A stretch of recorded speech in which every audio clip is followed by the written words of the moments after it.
Hi hello नमस्कार. आजच्या आपल्या नवीन व्हिडिओमध्ये सर्वांचे अगदी मनापासून स्वागत करते. आय होप सर्वजण मस्त आणि मजेतच असाल आणि मजेतच असायला हवं. छान अशी दिवसाची सुरुवात झालेली आहे आणि सोबतच बघू शकता आजच्या व्हिडिओमध्ये थोडेफार चेंजेस केलेले आहेत बेडरूममध्ये आणि किचनमध्ये. तेच तुमच्याबरोबर शेअर करणार आहे. सोबतच आज दिवसभराची कामे सुद्धा काय काय होतील ते सुद्धा सांगेन. आता माझं जरा आयब्रो वाढलेले आहेत तर जाणार आहे आयब्रो करायला. बघूयात आज नाही तर उद्याच्याला जाईन, कारण घरी केले पण एवढं काही व्यवस्थित झालेलंच नाही आहे ते.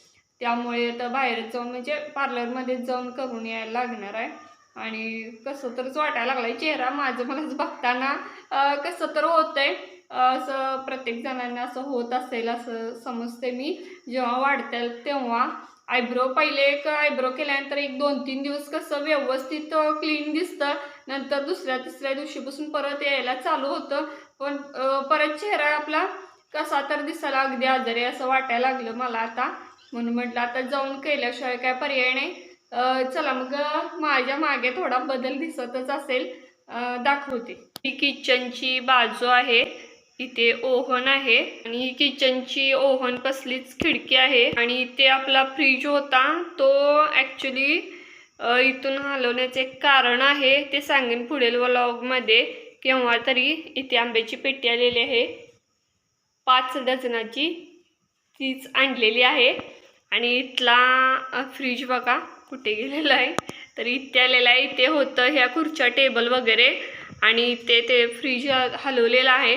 एकतर खिडकी पण मला आता क्लीन करायची आहे. इथे असल्यामुळे कसं अर्धा भाग इथेपर्यंत असं झाकूनच जात होता फ्रीजमुळे आणि काहीच क्लीन व्यवस्थित मला करता येत नव्हती ही खिडकी. आणि आता व्यवस्थित करता येईल हा एक हेतू आहे.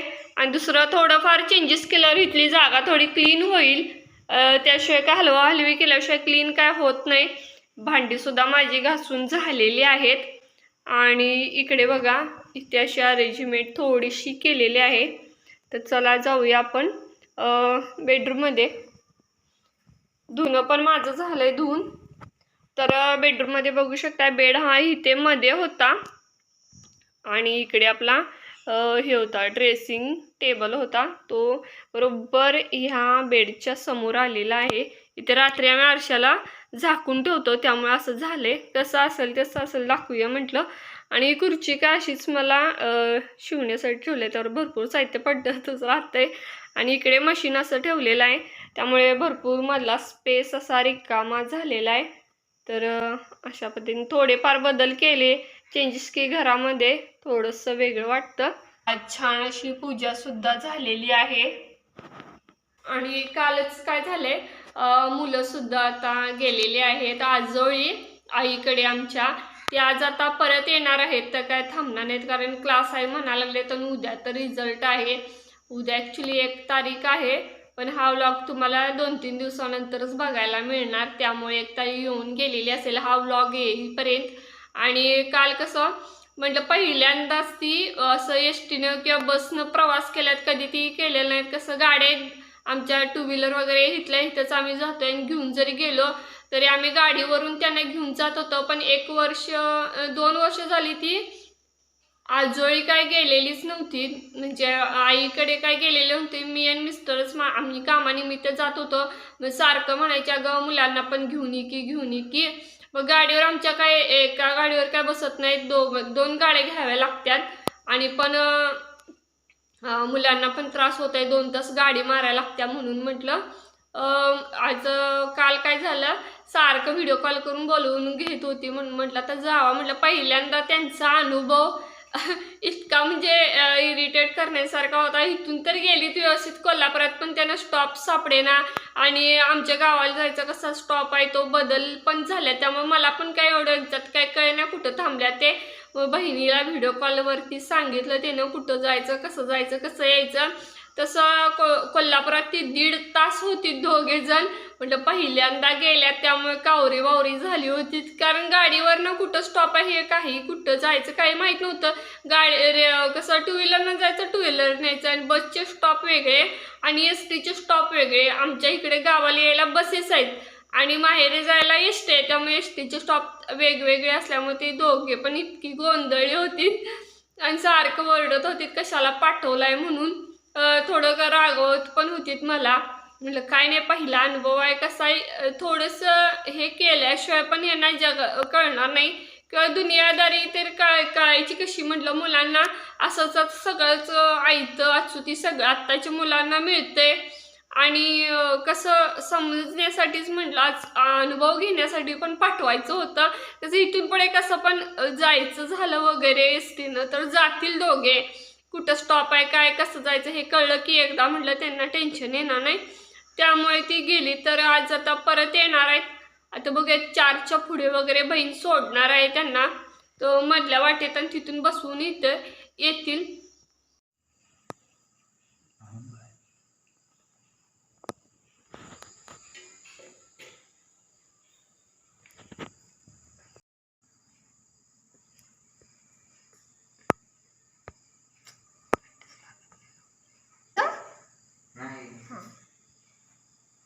छान दिसायलायस की रे. हा बघू भारी वाटायलायस की रे. एखादा नेता मुळीच की नेत्या का दिसायलायस. असं नमस्कार कर बघू आणि गॉगल घाल बघू.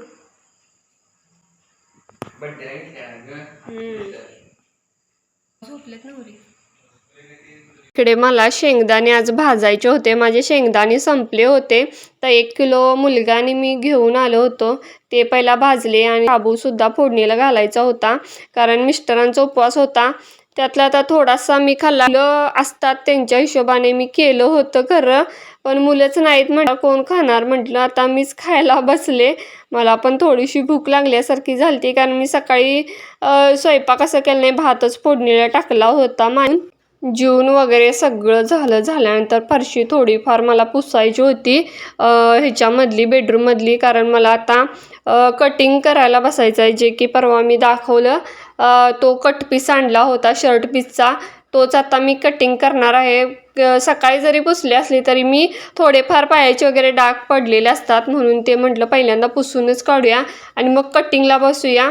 आणि प्रत्येक वेळेला जो मी आता ड्रेस कट करते काहीतरी डोक्यात हिशोब असा म्हणजे ठेवूनच कट करत असते की गळा मी कसा करणार, हातोपे त्याचे कसे करणार आणि कुठं त्याची डिटेलिंग द्यावी त्यात ठरवून मगच त्या हिशोबाने कटिंगला बसते. आणि तसं तर माप मला परफेक्ट माझं मलाच माहीत आहे, त्यामुळं कुठेही काही तडजोड होत नाही. कमी जास्त असं झालं आहे, असं कधी टॉप झालेलं नाही. व्यवस्थित अगदी कटिंग होतं आणि व्यवस्थित बसतोसुद्धा. पण जेव्हा कटिंगला बसते तेव्हा मी फर्स्ट माझा जेव्हा कट केला होता तो मला नेहमी आठवतो आणि आठवण ही राहते. पहिल्या कटिंगची काय चुकले होते मी, कसं हे एकदम डोक्यात फ्लॅशबॅक झाल्यासारखं होतं परत. आणि आता आपण किती परफेक्ट डोळे झाकून कट करू शकतो हे विचार कुठेतरी येतात. सिम्पल मला कुर्ता शिवायचा आहे. माझा जो काय टॉप आहे तो रेग्युलर आणि छान आहे. कापड तर 1 नंबर आहे. तर डिटेलिंगला मला ह्याला लेस लागणार आहे.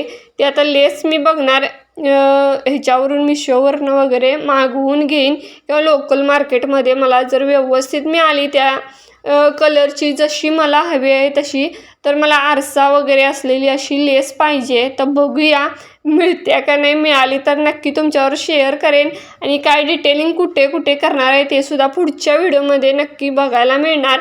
त्यामुळे पुढचा व्हिडिओ नक्की बघा. तर हा टॉप मी शिवायला आज काही घेणार नाही, फक्त कटिंगच करून घेणार.